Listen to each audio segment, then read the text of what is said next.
오늘은 2023년 6월 19일입니다. 오늘 조선일보에는 말이죠. 이 선택적 굴욕이라는 거. 아주 말의 선택이 아주 참 좋았습니다. 선택적 굴욕이 도를 넘었다. 이건 누가 얘기하는 걸까요? 누구를 얘기할까요? 이거는 민주당의 생태입니다. 이 이재명의 생태를 얘기하는 겁니다. 선택적 굴욕, 도를 넘었다. 중국 싱하이밍이 뭐라고 그랬습니까? 배팅을 후회할 것이다.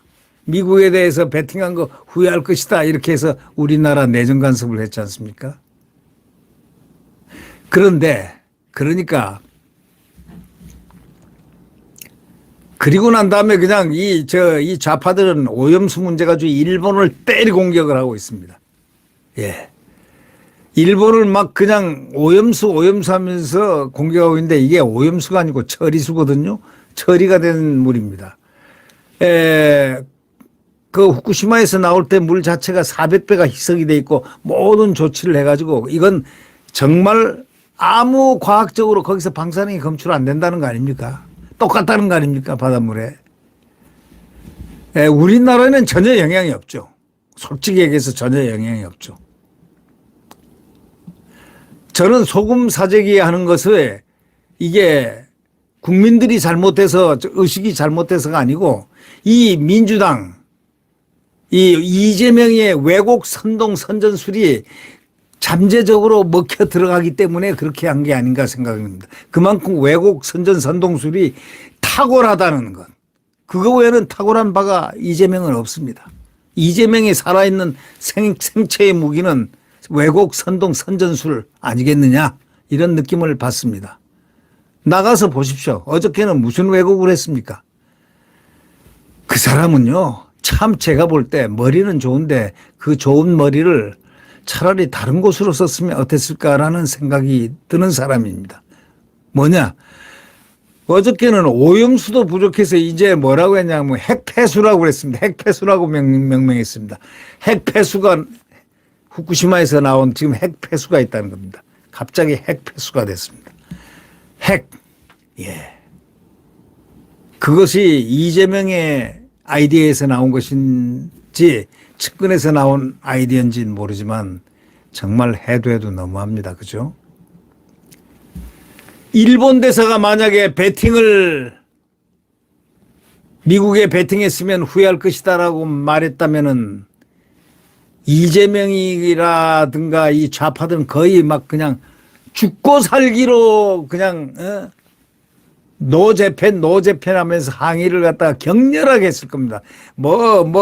화염병 시위도 던질 수도 있고 일본 대사관에 온 짓을 다 했을 가능성이 있습니다. 그렇지 않겠습니까? 다행히 중국 대사가 얘기하니까 아무렇지도 않아. 중국 대사관 앞에서 자기네 진영이 데모하는 사람이 하나도 없습니다. 이게 도대체가 뭡니까? 내로남불이죠. 국가가 그렇게 모욕을 당했는데 소위 이재명이 아무 말도 못하고 그 앞에서 정말 두 손을 딱 모으고 차례 자세로 언론에서는 경청했다고 하지만 제가 볼 때는 삼전도 굴욕같이 느껴졌습니다. 예. 아무리 내로남불이 이재명의 특기라지만 일본에는 굴욕을 느끼고 중국에는 굴욕을 못 느끼고 기분 좋나? 저는 그렇게 질문하고 싶습니다. 중국이 그렇게 얘기하니까 기분이 좋아서 더 가서 데모하고 싶냐? 일본 대사가 앞에서 일본 대사관에서 그렇게 데모하고 싶냐? 이렇게 질문을 한번 해보고 싶다 이거죠.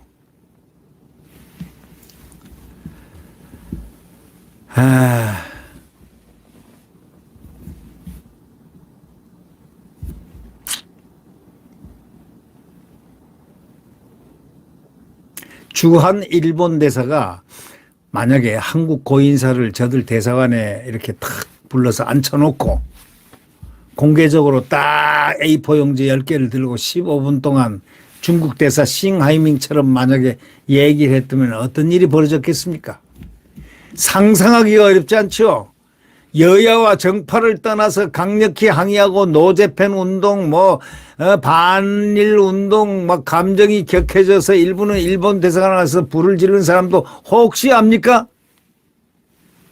화염병, 옛날 아주 화염병 좋아했던 또 어떤 단체는 또 나와서 또 별짓을 다 할 것이고 또 대사 추방을 외치면서 난리쳤을 겁니다. 격렬 시위, 심각한 폭력 사태 있었을 가능성도 없잖아 있습니다.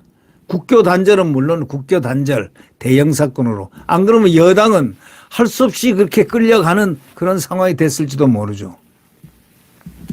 안 그러면 국회의원 표가 떨어질 테니까.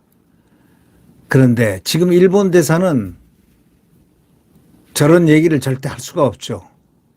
만약 이런 말 했다면 그 시기가 이제 120년 전에 소위 일제시대 바로 식민지 시대 바로 직전에 나 그게 가능했을 일이지 지금은 할 수가 없죠.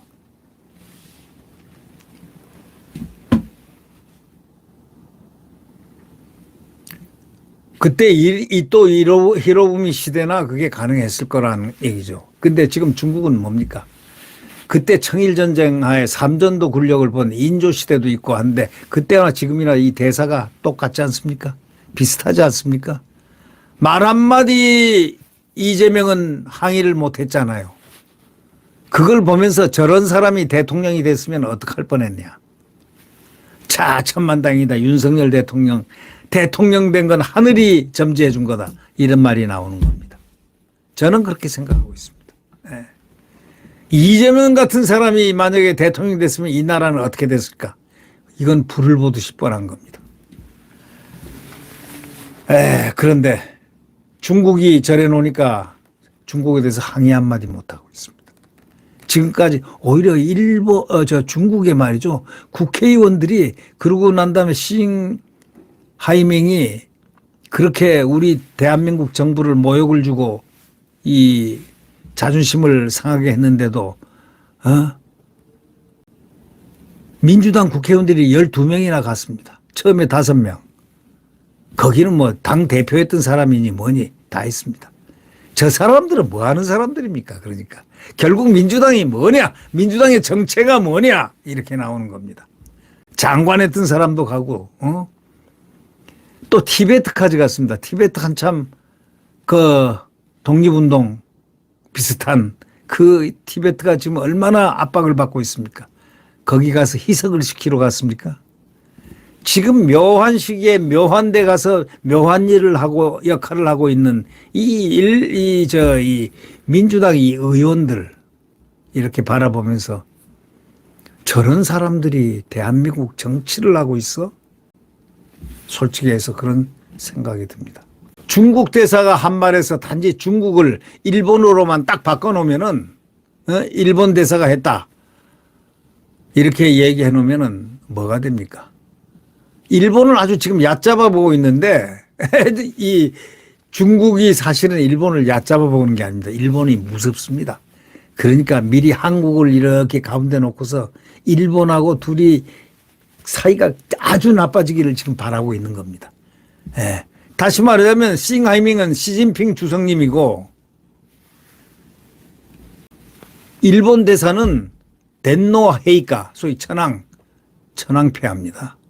이걸로 바꾼다면은 120년 전이 아니라 2023년 6월 불과 열흘 전인 지난 8일 한국의 야당 대표단들을 저들 대사관에 앉혀놓고 공개적으로 이같이 말했지 않습니까? 그러면 상황이 달라졌을 거 아닙니까? 근데 일본 얕잡아보면 안 되죠. 일본 지금 무서운 파워를 갖고 있다는 것. 중국이 사실은 내심으로 일본이 두려운 겁니다. 그런데 여기다 한국과 일본과 그 미국이 거기에 딱 해놓으니까 이거는 동북아판 코드가 지금 돼 있는 거예요. 갑자기 한국이 막강해졌습니다. 한미일 3국이 이 동북아에서 중국의 맞상대가 돼버린 겁니다. 한국이 바로 주도하는 바로 역할론자로서의 그런 위상까지도 느껴지는 말이죠. 자, 이러니 중국이 정말 답답하고 정말 속된 말로 미치고 폴딱 뛸 그럴 일이죠. 바로 코앞에서 지금까지 혼밥도 시켰는데 문재인을 혼밥도 시키고 그래도 큰 산입니다. 저는 작은 산입니다. 큰 봉우리입니다. 뭐 이렇게 하면서까지 참 그렇게 했지만 별로 이제는 한국이 무서운 겁니다. 윤석열이가 무서운 겁니다. 윤석열 공포증이 서서히 밀려가고 있습니다. 대륙으로. 바로 이 즈음에서 이재명은 뭘 했을까요? 가만히 있었죠. 이재명은 친중파의 사대주의자라는 얘기가 그래서 나옵니다. 친중 사대주의. 120년 전에 친중 사대주의 아닌가? 라는 의문을 때리는 사람들도 있습니다. 왜? 169석을 가진 당 대표, 의전서열, 국가서열 8위가 싱하이밍 국장급, 뭐 중국으로 따지면 한 500위 아니면 600위 정도 되는 그 서열, 그 사람한테 그 앞에 가서 아무 말도 못하고 국가를 갖다가 지금 윤석열 정부를 비판하고 대통령을 비판해도 가만히 있는 이런 대한민국의 야당 대표가 어디에 있습니까? 나 같으면요, 야당 대표 머리를 벽에다 콱 한번 때리겠습니다. 양심도 없습니다. 그거에 대한 죄책도 없습니다. 그 다음에 후회도 없습니다. 그러니까 이재명의 가장 절친인 정성호 의원, 좌장이죠, 좌장. 친명계 좌장이 이재명이가 거기서 한마디 했어야지. 그거 못한 건 잘못이야.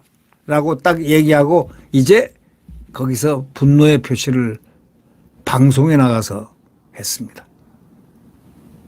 정성호 의원이요.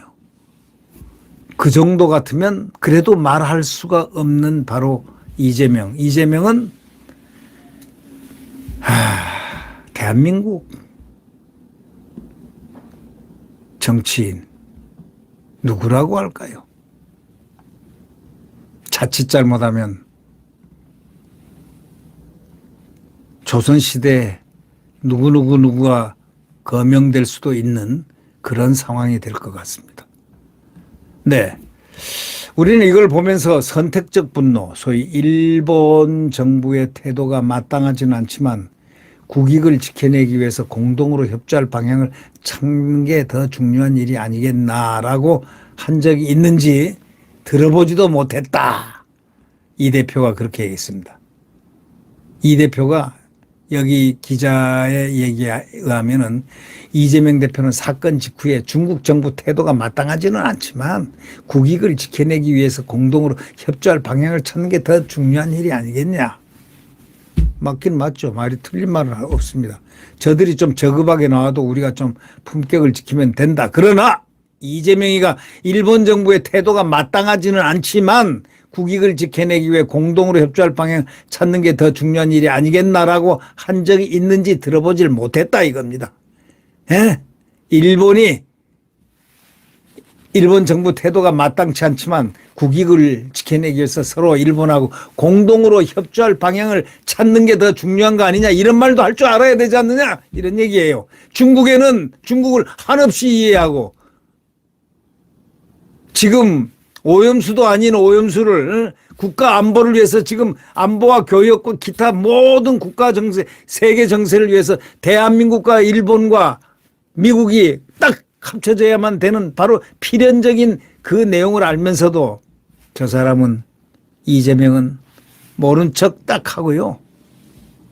그냥 중국에 붙어서 중국 비호를 하고 있는 저 사람의 모습을 보면서 저 사람 앞에는 국익이 없고 국가가 없고 애국이 어디 있겠나. 이재명의 얼굴에 이재명의 가슴에 이재명의 머리에 애국심이 있는 것 같습니까? 없는 것 같습니까? 제가 문제를 던지겠습니다. 바로 그 문제를 여러분들이 한번 판단해 보십시오.